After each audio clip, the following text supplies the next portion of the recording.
अब हमारी जो नेक्स्ट क्लास है, इस क्लास में हम पढ़ेंगे सेक्शन 111 से लेकर के सेक्शन 120 आईपीसी का हम अध्ययन करेंगे। तो सबसे पहला है सेक्शन 111। सेक्शन 111 के अंतर्गत है दुष्प्रेरक व्यक्ति का दायित्व।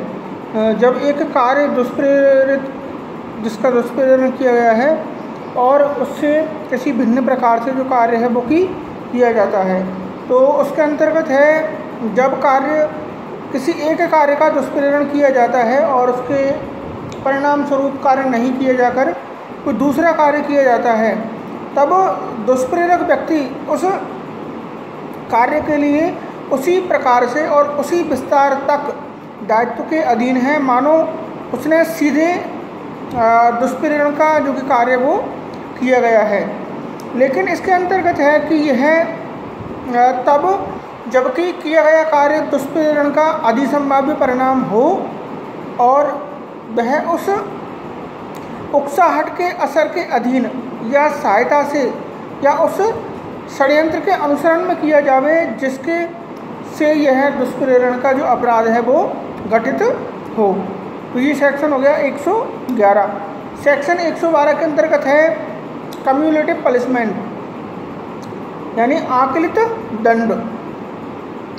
इसके अंतर्गत है 112 के अंतर्गत है दुष्प्रेरक जो व्यक्ति है वह दुष्प्रेरक व्यक्ति दुष्प्रेरित कार्य के लिए और किए गए कार्य के लिए आकलित जो दंड है उससे दंडनीय जो कि वह होगा। तो वह 112 के अंतर्गत है। 113 के अंतर्गत है दुष्प्रेरित कार्य से कारित प्रभाव के संदर्भ में दुष्प्रेरक का दायित्व जो दुष्प्रेरक द्वारा आशय से भिन्न हो। तो ये सेक्शन टाइटल सेक्शन है 113 के अंतर्गत। सेक्शन 114 प्रैक्टिकल सेक्शन है, उसके अंतर्गत है अपराध कारित जो कि है किए जाते समय दुष्प्रेरक की उपस्थिति। तो इसके अंतर्गत है जब कोई व्यक्ति जो किसी जो अनुपस्थित होने पर दुष्प्रेरक होने के नाते दंडनीय होता, उस समय जब वह उपस्थित हो, जब वह कार्य किया गया वह अपराध जो किया गया जिसके लिए वह दुष्प्रेरण से दंडनीय होता, तो यह समझा जाएगा कि ऐसे व्यक्ति ने ऐसा कार्य या ऐसा जो अपराध है वो किया है।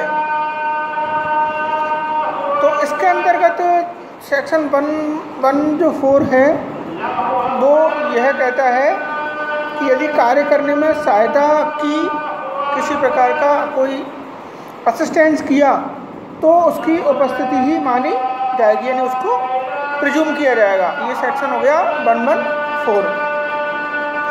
सेक्शन 115 के अंतर्गत है मृत्यु या आजीवन कारावास से दंडनीय कोई अपराध है, उस अपराध के संदर्भ में प्रावधान।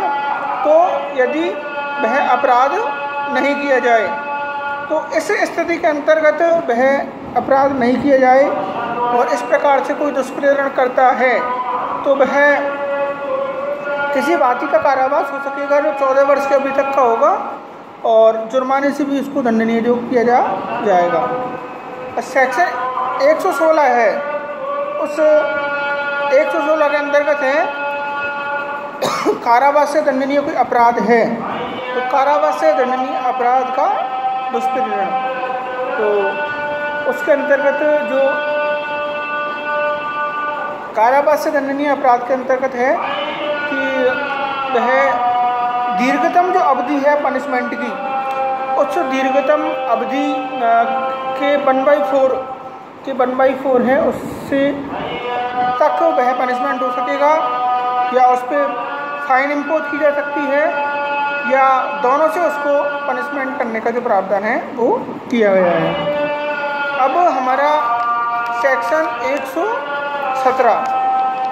सेक्शन जो 117 है वो कम से कम 11 व्यक्तियों की सहभागिता किसी अपराध के अंतर्गत जो प्रदर्शित है वो करता है। उसके अंतर्गत है लोक साधारण के द्वारा या 10 से अधिक व्यक्तियों के द्वारा अपराध किए जाने का दुष्प्रेरण। तो इसके अंतर्गत यही है कि किसी एक लोक स्थान के अंतर्गत कोई व्यक्ति प्ले कार्ड चिपका देता है, किसी प्रकार के पैम्पलेट लगा देता है, पोस्टर लगा देता है और उससे एक भीड़ को या एक जन समूह को आक्रोशित करने या अपराध करने के लिए प्रेरित किया जाता है, तो ऐसा व्यक्ति सेक्शन 117 के अंतर्गत है उसको दंडनीय जो किए हुए होगा। तो इसका जो दृष्टांत है वो है, कै लोक स्थान के अंतर्गत एक प्ले कार्ड चिपकाता है जिसमें एक पंथ, एक सेक्ट जिसमें 10 से अधिक सदस्य हैं, पर एक विरोधी जो पंथ है उस विरोधी पंथ के सदस्यों पर जब वो जुलूस में लगे हुए हों, आक्रमण करने के प्रयोजन से किसी एक निश्चित समय पर और निश्चित स्थान पर मिलने के लिए उकसाया गया है। तो यहाँ यह इंस्टिगेशन की प्रोसीजर उसने स्टार्ट की है और उस प्रोसीजर को उसने एक प्ले कार्ड के माध्यम से, एक पैम्पलेट या पोस्टर के माध्यम से अंजाम दिया है उस कार्य को। तो यहाँ वह व्यक्ति धारा 117 के अंतर्गत पनिशमेंट उसको मिलेगा। सेक्शन 118 मृत्यु या आजीवन कारावास से दंडनीय अपराध करने की जो परिकल्पना है, उस परिकल्पना को छिपाने के बारे में जो प्रावधान है वो जो कि है इसके अंतर्गत 118 के अंतर्गत है। और इसका जो दृष्टांत है वो बहुत इम्पोर्टेंट है। उसके अंतर्गत है कि क्या यह जानती हुई कि खे स्थान पर डकैती पड़ने वाली है, मजिस्ट्रेट को यह मिथ्या इत्तला देता है कि गए स्थान पर डकैती पड़ने वाली है और वह स्थान को छिपाता है। क्योंकि वह इसलिए ऐसा करता है जिससे मजिस्ट्रेट बलावे में पड़ जावे और उस स्थान पर कार्रवाई नहीं की जा सके। ऐसी स्थिति के अंतर्गत उसने डकैती करने की जो परिकल्पना है, उस परिकल्पना के अनुसरण में खे स्थान पर जो कि है कि वह डकैती पड़ती है, क्योंकि वह मजिस्ट्रेट को बुलावा दे देता है। उस स्थिति के अंतर्गत वह धारा 118 के अंतर्गत दंडनीय किया हुआ माना जाएगा।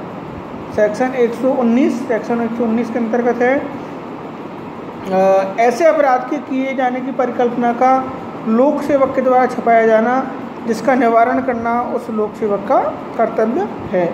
तो यह सेक्शन 119 हो गया।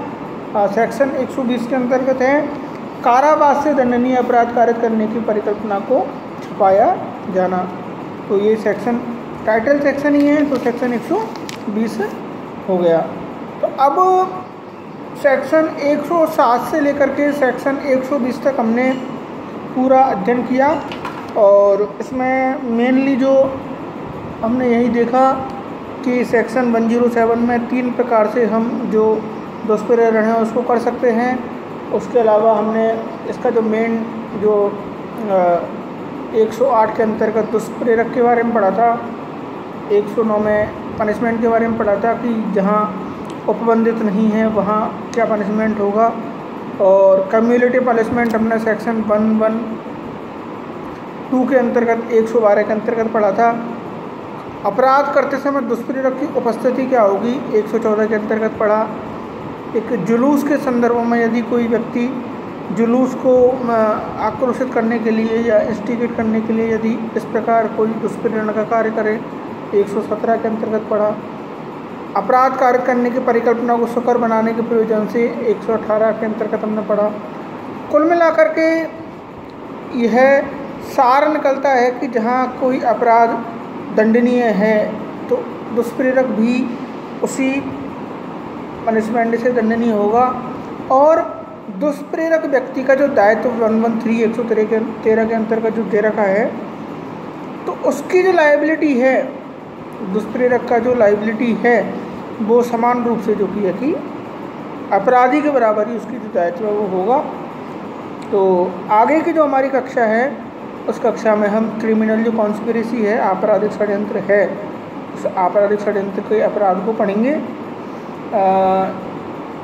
जो एक अबेटमेंट हुआ या आपराधिक षड्यंत्र हुआ, ये एक समानार्थक जो कि अपराध है, और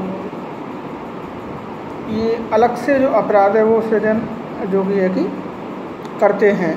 तो अभी आज की कक्षा के लिए दुष्प्रेरण तक की लिमिटेड स्टडी करेंगे। आगे की जो कक्षा है उसमें हम 120A 120B क्रिमिनल कॉन्स्पिरेसी का अध्ययन करेंगे। आज के लिए बस इतना ही। Thank you.